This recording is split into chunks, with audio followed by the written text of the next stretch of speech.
squad announcement there. Can you update us? Is anyone a doubt? I see Brady's included and O'Dowd. Were they doubtful at any stage of being included?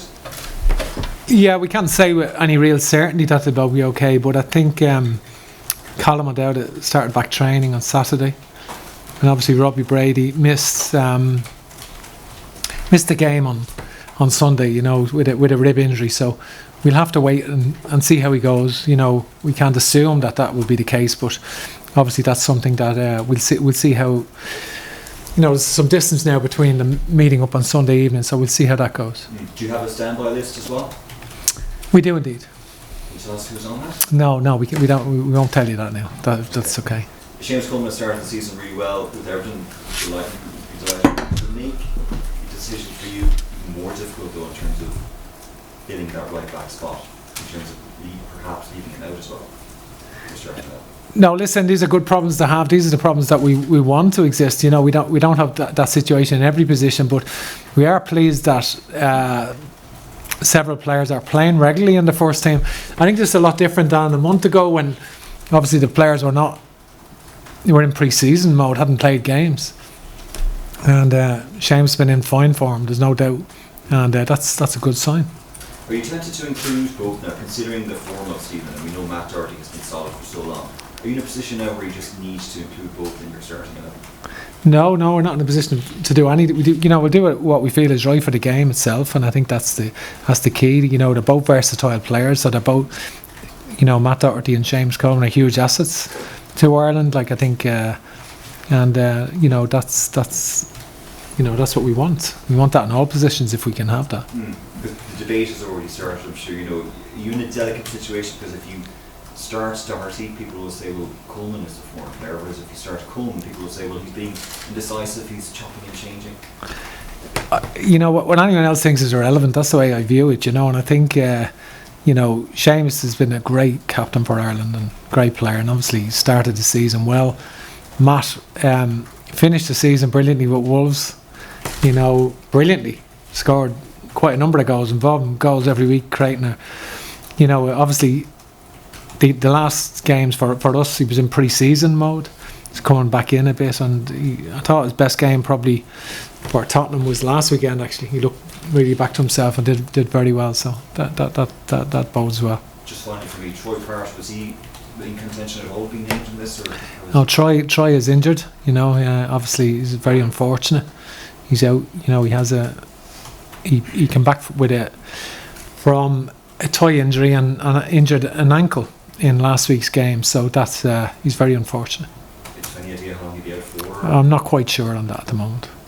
Thank you. Jack Byrne back in an Ireland squad again. I suppose you were at Oriel Park there the other night to see the Rovers game against Dundalk. Obviously he played a blinder on the night, but overall, sort of what have you seen from him since the last squad announcement, when people probably thought he should have been in then? Yeah, I think I've been consistent in my selection. I think we've increased the squad from 23 to 25. We've 3 games this time. I think Jack has played quite well. Did well against AC Milan in the Europa League game, it must be said. Thought he did a good game against AC Milan, and obviously followed that up with 2 goals the weekend. So he's in the squad on merit, and he deserves to be in the squad. And him being I suppose a home player here, and you're obviously based here as well. Has there been communication between the two of you since the last window, or? Not really. I think I'm in contact with I spoke to his manager. I spoke to Jack after the last squad and certainly squad announcement. But I've been able to attend some of the games, and that's been it's good to see. Overall, since the last window, then, in terms of the general squad, how happy are you? Obviously, we were all waiting for the season to start and for players to get fitter and get into some sort of rhythm. So overall, since the season in England has started, how happy are you with how some of the players have played? I'm much happier now, I think, because in the last window, for example, Shane Duffy had only actually played 1 league game for Brighton in 9 months. We went from January to September and only had played 1 game against Liverpool. One full 90 minutes. So you had a lot of players that hadn't played much football, at all. And now you have a number of players, the majority of the players, that are playing every week and playing a lot of games. If some of them aren't playing every week, they're playing more often. And so they're going into this window on the back of 5 or 6 games, 5 or 6 90 minutes, which is not everyone, but some of the players. And I think that's a much better situation. That's certainly a much better situation going into the game against Slovakia. And given that the game against Slovakia, finally for me, given that the game against Slovakia is only, of course, that one-legged affair, how much pressure do you think you might be under to achieve that qualification? Well, I think it's a tough game. I think Slovakia were very unfortunate not to qualify themselves. They played very well. The games against Wales, home and away, and Hungary, home and away, are very interesting for me. Very interesting. I don't think their Nations League games bear any relevance. They had 8 changes in the last game against Israel, so they don't bear any relevance whatsoever. I think the games against Wales and Hungary are more, are measuring points really for us to see their strengths. And they had a lot of possession in all of those games. So they're a good team. From our point of view, as a nation, we've not won an away game against a significant nation, away from home in quite a few years. So it's something that we have to do, something extraordinary now to get a result and rally around each other to get a big performance in Slovakia and try and get that victory. It will be tough. Slovakia been at home, will be favourites, but I think from our point of view, we believe. I think the great thing about the last window, we were able to have a look at increasing our options in midfield and in the forward areas. We've seen what worked and what didn't. We have a clear idea what we want in the game against Slovakia, and so we'll be ready. Hey Stephen, generally speaking, Stephen, are you happy enough with the players you have at your disposal now? Yeah, I think the players hopefully they stay fit. We're just hopeful that there's no interruptions with COVID-19, of course, and with injuries over the weekend. I think that's important. We're waiting on Robbie Brady, of course, and see how he is. So from my point of view, that side of it's gone well. The only problem we have is that at least 11 of the players are playing on Sunday. So that presents its own difficulty, because even one of the games is Sunday evening. Connolly and Aston Villa is playing Sunday evening, so that's unusual. Normally there'd be only 1 or 2 players playing on the Sunday, but we've half the squad playing on the Sunday, and then obviously that rules training out on the Monday, so we fly on Tuesday and the match on Thursday, so very little preparation time. So that presents its own logistical problem, but we'll absolutely make sure we're ready. We just have to prepare in other ways and make sure that we're ready. And as a former League of Ireland manager, do you feel under pressure, or did you feel under pressure to include Jack in the squad? I think you wouldn't know. You wouldn't really know me if you asked that question. You know what I mean? I think I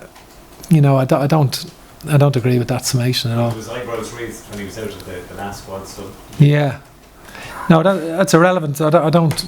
I'm not influenced by anyone else in that regard. You make your own decisions. Yeah, I think myself and the coaching staff, we get together and we make decisions based on what we see, and that's it. And Seamus Coleman came in for high praise recently from his manager. Is he key to proceedings now? Yeah, all the players are important. I think Seamus is been captain for a long time and has been a great captain. We've said that already. He's been terrific. So we'll get ready and get ourselves ready for Slovakia. Thanks, Aidan. Ken? Just when you said you try to prepare in other ways. What other ways are there available apart from the time in the training? Well, I think in terms of we will make contact between now and then in relation to maybe individual roles, and I think maybe meeting on Monday morning in relation to how we're going to play, and I think some meetings on how Slovakia play, so some video analysis and some general conversations and clear clear instruction to what's expected of everyone and the team itself, and how we plan to play, and how Slovakia play their tactical approach, and how we plan to play against that. Do you So- ask them to do stuff individually, or is it all kind of group direction? Do you give them stuff to, do you say send them an email or send them videos or something and say, look, I want you to have a look at this individually? We do speak sometimes on an individual basis, in relation to some, not all the time, but we can do at times if we feel we need to. The squad is, I can't remember last time we had a triple header, but it's still obviously a much smaller squad than the previous sort of regime would have picked. Is there budgetary constraint on how many players can be called up? No, not really. Like the way I view it is that, I think I like to do 11v11 in training. I like to do 11v11. I don't think you should come on international duty and be a substitute in training.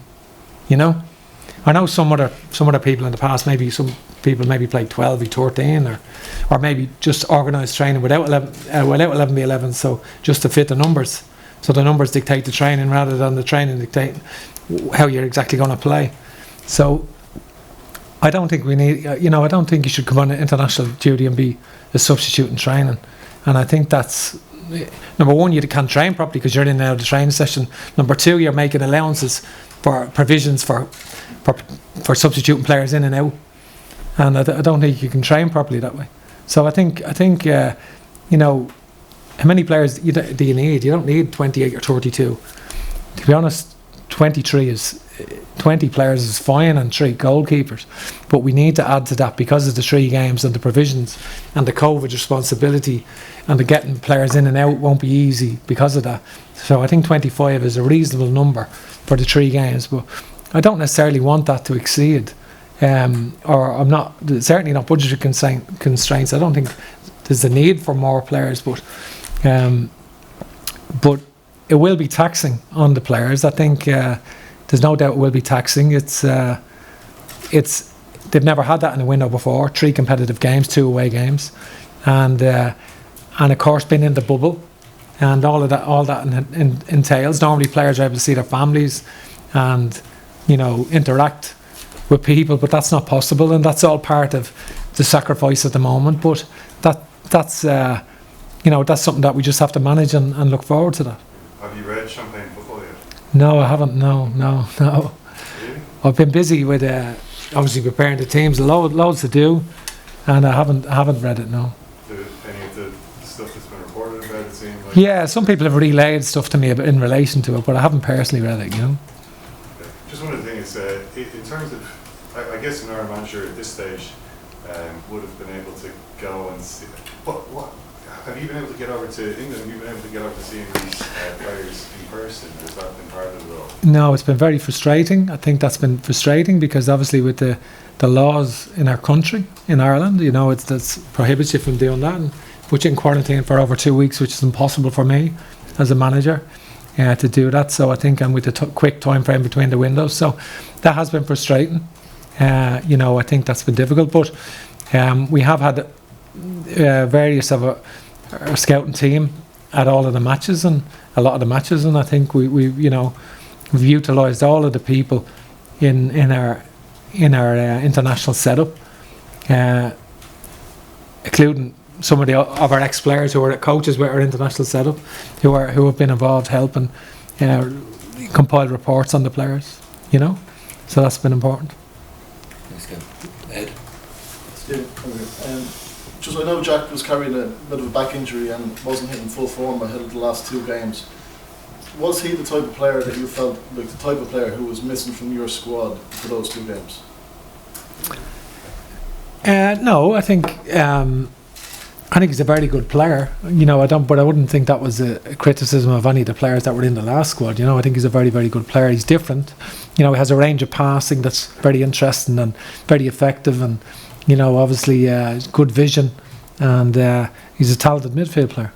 Just that note, it sort of reminded me of the Sweden game for the 21s, where at half time I think it was a forced substitution to put Connor Robinson into that sort of role, and it sort of changed the game, but allowed your system to flourish. Would that be a role that Jack might be able to perform, do you think?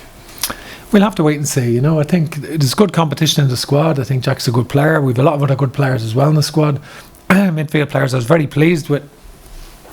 You know, we used the last two Nations League game. Obviously, we played 6 midfield players, and I think some of that was looking after players who were just coming into pre-season, and some of that was, you know, enable us to get a look at other players and increase our options in midfield. And some of the players that came in did terrifically well, I thought.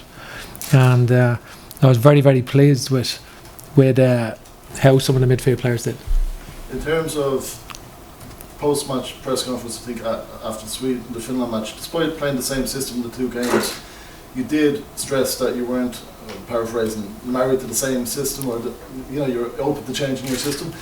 So the only question I have is, do you think that Matt Doherty and Seamus Coleman can play in the same team? Do I think they can play in the same team? I do. And just in terms of Derrick Williams, he's been playing very well alongside Darrell Lenihan for Blackburn. What does he bring to the squad? Well, Derrick is a terrific footballer, you know, very, very good footballer. And I think, obviously, he was a left back for many years, and, you know, he's been playing regularly with Darrell Lenihan at left centre back. So I think, you know, the fact that his versatility is important and gives us a good option at left back because he's a good defender, and the fact that he can play left centre back as well is an option, and it's good to have that versatility in the squad. Just my last one then, in terms of the match next week, home advantage is being sort of negated to a certain extent with the lack of crowds. Is that something you can use to your advantage? And then also with the Bulgaria match away, it's a very similar week for you in that sense. So will you be able to use that in terms of the routine, and will that help? Yes, I think last month was great to have that before this game at Slovakia, get the players together. Any changes that we've made and new members of staff and so forth, was great to integrate everybody. And I think we've seen, you know, over the 2 games, they were interesting 2 games. We learned a lot, and we're looking ready to you know, we respect Slovakia. You know, they're some excellent players, there's no doubt. You know, and we're going to have to be at our best to get a result there. But I do think that the players themselves, one of the things that was interesting was that for me, meeting all the players and working with them, is great humility in the group, real determination. They love playing for Ireland. You know, they're real passionate about playing for Ireland. They understand that the possibility of getting the European Championships is unique, in Ireland particularly. That would be a unique occasion, and I think they really want that. They know that they're going to have an extraordinary sequence of results. We need 2 big away wins in order for that to happen. And the first one against Slovakia, who I've been very impressed with Slovakia in the qualifying campaign. And so we're going to have to play really, really well over there to get a result. Thank you. Makes sense. So we're going to start winding down after this. Yeah, so Stephen, would you consider changing the system for the Slovakia game, or doing so kind of throw out the progress you made in the first 2 games? Yeah, it's a fair question. I think obviously, you know, I think I'd consider anything. You know, I have a clear idea of what I want, and I think I'm not obviously going to discuss what system I'm going to use against Slovakia. And I think the options are there, and there is flexibility in the squad to do that. So it's a good position to be in. You know, certainly a good position to be in. And with players' club forms, individual club form, would that challenge your thinking in that way, or would you only be able to change your system when you see how they work on the training pitch with other players? No, I think club form is very important, of course, and no more so than obviously pleased with Callum Robinson getting the 2 goals last weekend, playing as a central striker. We haven't always viewed Callum as a centre forward, because he played a lot of his good work at Preston and at West Brom last year was done in a wider area, particularly off the left. And I think it was good for him. He obviously scored a goal that got West Brom promoted, and it was good for him to score 2 against Chelsea last week. And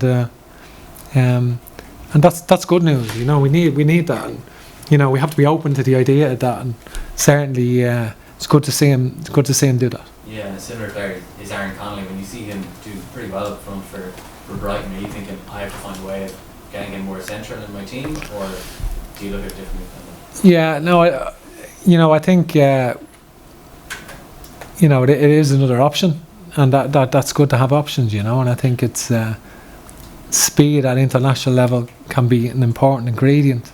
It's great to have that level of speed that Ireland has, and I think he's come a long way in a short time, and we're delighted with him really, from where he's come, obviously through the under-21 team over the last year and getting into the Premier League and doing so well. So it's good. He's coming good at the right time. Yeah, and my last question is less of an immediate focus on this one, but when you look at the likes of Patrick Bamford and Liam Delap in the Premier League, have you explored their eligibility for Ireland at all, or is that just something you don't really focus on? Yeah, I think there have been issues since the Johansson case on a lot of players' eligibility. A lot of players were simply that was in the public domain. People assumed they were eligible, but they weren't. The majority weren't eligible, and I think because once they played for England, if they hadn't got citizenship when they play, or the citizenship when they played for England, they didn't qualify. And obviously the new FIFA ruling has changed that somewhat. So we're still coming to terms with the ruling, studying it and examining that at the moment. But it obviously changes a lot since the ruling last week.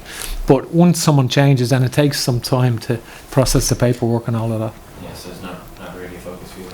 Well, we it is a focus, but not an immediate focus for next week. But I think we are examining all of that and looking at it, and certainly there have been players that people have assumed that definitely qualify, and we know the case that is not the case. They don't qualify. The players that are in the public domain that people everyone assumes they qualify didn't actually qualify at all. Is that Dan Crowley or Johansson? Well, it's been a few players, but certainly I think some of the players obviously that had played for other nations and hadn't got Irish citizenship at the time of playing up to recently didn't qualify. Last, Thomas. Hi, Steve. How you doing? Analysing the opposition is obviously tricky, I should say. COVID. How difficult has it been to analyse Slovakia because of the way in which we're living at the minute? And do you feel that you're in as good a place as possible because of those restrictions to get a grasp of the opposition? Yeah, no, I think we have a clear idea. I think we rate Slovakia highly. I think they've a clear identity in how they play, and I think they're very consistent selection. The selection has been very, very consistent. Take the Nations League games out, which were largely experimental.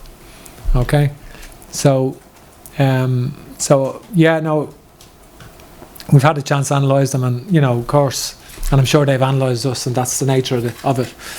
I think because of COVID restrictions, we've not had an opportunity. We couldn't go to Israel, for example, and we couldn't go in that period, and I think, but there is a lot of information. All the games are available to watch throughout the campaign, so we won't have any excuses in that regard. I think we're well prepared. We will be well prepared on Thursday, and we'll make sure we're ready. And just with the other playoff, the Bosnia and the Northern Ireland game, and I appreciate you not take your eye off the ball with Slovakia, but is there a body of work you can do on that game as you're playing the Slovakia game in the hope that they're probably not to qualify? Or is that all done post? Yeah, we're not really focusing on that. We've a big enough job ourselves in Slovakia, and I think if that was to be the case, we've a full month to prepare for that. So I think we're not focused on that at all. We've got a big enough job in Slovakia. I think it would be, it'd be naive to suggest that we can start planning for that. I think we've got to focus solely on Slovakia. It has to be our full focus, and that will be the case.